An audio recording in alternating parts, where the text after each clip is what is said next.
Bonjour à tous, nous poursuivons aujourd'hui avec la deuxième Mishnah du 7e Pérek. Comme nous l'avons vu dans la première Mishnah, pour faire griller le Korban Pessah, on devait utiliser une broche qui était donc une branche de grenadier, parce que cette branche de grenadier avait la particularité qu'elle ne faisait pas sortir d'eau, et le Korban Pessah, comme nous l'avons vu, doit être grillé directement par le feu, et pas par de l'eau qui sort donc du bâton de la broche, ni donc bien sûr dans une marmite. Est-ce qu'on pourra utiliser une broche en métal? Là, notre Mishnah nous dit non. En sonita Pesach, lo ala shapoud, velo ala skala. On ne pourra pas faire griller le Korban Pessah ni sur une broche en fer, en métal, ni sur une askala, c'est-à-dire sur une grille. Pourquoi on ne pourra pas sur une shapoud? Puisque comme nous l'avons dit dans la première Mishnah, le métal, lorsqu'il chauffe à un endroit, il devient entièrement brûlant. Et le Korban Pessah qui touche cette broche un peu plus loin va être cuit par la broche, par le métal, et pas directement par le feu. Donc c'est pour cela qu'on ne pourra pas utiliser ni de broche en métal, ni une grille. Amar Rabbi Tzadok, mais Rabbi Tzadok rajoute. Et comme nous explique le Barthénora, il y a en vérité une phrase qui manque dans la Mishnah, c'est ce que la Gemara nous dit, où c'est comme si le Tana avait dit d'abord, mais si c'est une grille, où il y a donc un morceau de verre, où il y a beaucoup de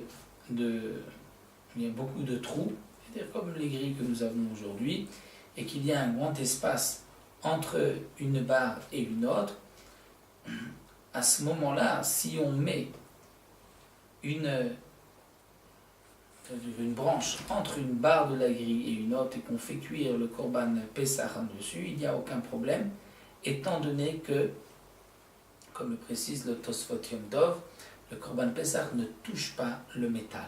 Et bien sûr, la broche, à l'intérieur, sera d'une branche de grenadier. Et là vient Rabbi Tzadok et dit, Maaseh de Rabban Gamliel, il rapporte une histoire, une preuve à l'appui, que Rabban Gamliel aussi, Shamar et Tavi Avdo, avait dit à Tavi, son serviteur, c'est le fameux serviteur que nous avons vu dans ma Sechet Brachot de Rabban Gamliel, il lui a dit, Tse, sors, Tzle lanu et Pessah ala askala, il va griller le Korban Pessah sur une grille.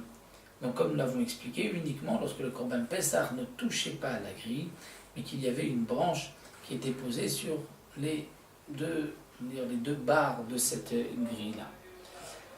La Mishnah continue, nous dit Naga becharso shel tanur. Si le Korban Pessah a touché une partie du four, le four à l'époque était en terre cuite, en cheres, et si le Korban Pessah l'a touché, on craint que le Korban Pessah a cuit par la chaleur de ce morceau de terre cuite d'argile, de cheres, et donc il n'est plus de slièche. Donc qu'est-ce qu'il faudra faire? Yiklof et mekomo. On va éplucher une partie du Korban Pessah, la partie qui a touché donc, le morceau d'argile brûlant, et ça on ne pourra pas le manger parce que ça n'a pas été cuit par le feu, mais par l'argile qui est lui chauffée par le feu.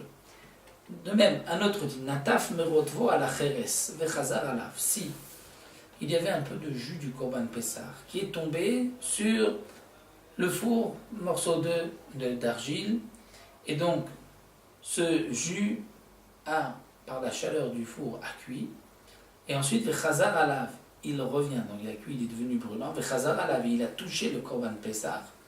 Là aussi, on va voir le même problème, c'est que le Korban Pessah n'a pas été à cet endroit-là cuit par le feu, mais par cette eau qui, elle, avait été chauffée par le four. Et donc c'est pour cela, Yitol et Mekomo. Cette fois-ci, ce ne sera pas suffisant, Yiklof, c'est-à-dire juste d'éplucher, de prendre une petite partie, mais Yitol et Mekomo.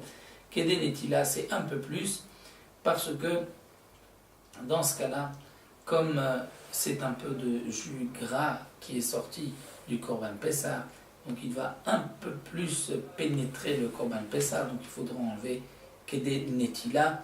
Donc Kede Netila, c'est à peu près équivalent d'un centimètre d'épaisseur. Un autre dit Nataf merotvo à la solette. S'il y a un peu du jus du Korban Pessah qui est tombé sur de la farine, cette farine-là est donc brûlante. Pourquoi? c'est interdit dans ce cas-là. Quel est le problème? C'est que si cette farine est brûlante, elle va elle-même faire cuire ce jus du Korban Pessah. Et ce jus du Korban Pessah, même s'il fait partie du Korban Pessah, donc ce gras, et que normalement on a le droit et on doit le manger, mais là il a cuit à cause de la farine qui est brûlante et non pas à cause du feu. Et donc c'est pour cela que Yikmotz et Mekomo, on devra enlever une partie de la farine, la partie où il y a le jus qui est tombé dessus, et mettre ça de côté, on ne pourra pas le manger, donc bien sûr on devra le brûler comme tous les corbanotes qui sont psoulim. Donc là encore, nous voyons jusqu'où nous devons faire attention que le Korban Pessah soit vraiment bien grillé directement par le feu, et ni par de l'eau, ni par quelque chose de brûlant, parce que ce n'est pas directement le feu, et ça rendrait pas sous le Korban, ou au moins cette partie ne pourra pas être mangée comme nous l'avons vu. Voici donc pour cette deuxième Mishnah. On se retrouvera la prochaine fois avec la suite dans la troisième Mishnah, Bezrat Hashem.